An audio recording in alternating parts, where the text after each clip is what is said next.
Impeachment proceedings to be started against Donald Trump. Here's a summary of the article. Faced with new allegations against President Trump and administration stonewalling, Democrats have ended months of caution. Washington, Speaker Nancy Pelosi announced on Tuesday that the House would begin a formal impeachment inquiry of President Trump, saying that he had betrayed his oath of office and the nation's security in seeking to enlist a foreign power for his own political gain. At issue are allegations that Mr. Trump pressured the President of Ukraine to open a corruption investigation of former Vice President Joseph R. Biden Jr., a leading contender for the Democratic presidential nomination, and his son. Mr. Trump said on Tuesday that he would authorize the release of a transcript of the conversation, practically daring Democrats to try to find an impeachable offense in a conversation that he has called perfect. But Democrats, after months of holding back, demanded the full whistleblower complaint, even as they pushed toward an expansive impeachment inquiry that could encompass unrelated charges. The actions of the Trump presidency revealed dishonorable facts of the president's betrayal of his oath of office, betrayal of our national security and betrayal of the integrity of our elections, Ms. Pelosi said. Her announcement came amid a groundswell in favor of impeachment among Democrats that has intensified since late last week, with lawmakers from every corner of her caucus lining up in favor of using the House's unique power to charge Mr. Trump if the allegations are proved true, or if his administration continues to stonewall attempts by Congress to investigate them. Now, after the revelation of conversations between Mr. Trump and President Volodymyr Zelensky of Ukraine in which Mr. Trump pressed the foreign leader to investigate the Bidens, a cascading flood of Democrats has come out in favor of a formal impeachment proceeding. This post received a score of 110,901, with an upvote ratio of 80%. Here are the top comments in response to this article.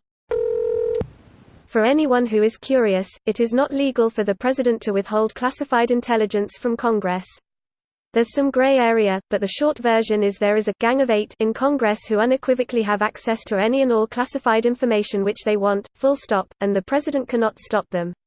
Ultimately, the president can classify up or down the scale, from unclassified all the way to special classifications that people don't even talk about, but under no circumstances is the president able to classify something in a way that prevents Congress from obtaining this information. The point of executive privilege is to protect a president's deliberative process, e.g. how the president mulls over ideas in order to come to a conclusion and then execute that plan. Greater than second, you're going to hear about executive privilege. This is also a lie, meant to try and muddy the waters by bringing up something unrelated. Good thing this is one of their only 3 tactics, so I'm well versed in spotting this bullshit by now. Bad thing is, it's still terribly effective on anyone not paying as much attention or more than I am, sad face. What do you say, do to disarm this tactic? The best way to disarm stuff like this on a personal level is to ask questions, stump them until they admit they don't know something, and then provide the answer. It is a non-confrontational way to correct bad information that generally works with anyone just regurgitating talking points with no real knowledge of the underlying topic. If they do, even if it is a wrong definition, don't correct them and instead ask something like, does that mean the president wouldn't have to report a crime? Keep asking and prodding until they admit they don't know. Psychologically, when a person admits ignorance, they are much more open to correction. As a European, can someone explain what the process is? Well, first there will be a bunch of hearings, investigations to gather information.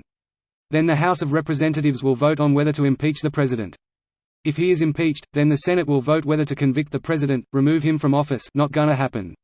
So, the Senate will decide his fate. No one in their right mind would bet on the Senate voting to convict, but one of the most jaw-dropping, surprising votes also occurred today. To tie all this together, it puts Trump's wrongdoings on full display to the public. The next few months, Republicans and Trump voters will have to relive every single impeachable offense that Trump has committed, and it will be brought into full display on the national stage with new bits of information. Anyone with half a brain knows history will not treat Trump kindly. This video was automatically created by Reddit to speech. The article and comments in this video were selected from Reddit according to their upvotes, and any paraphrasing was performed by smmry.com, without any human intervention.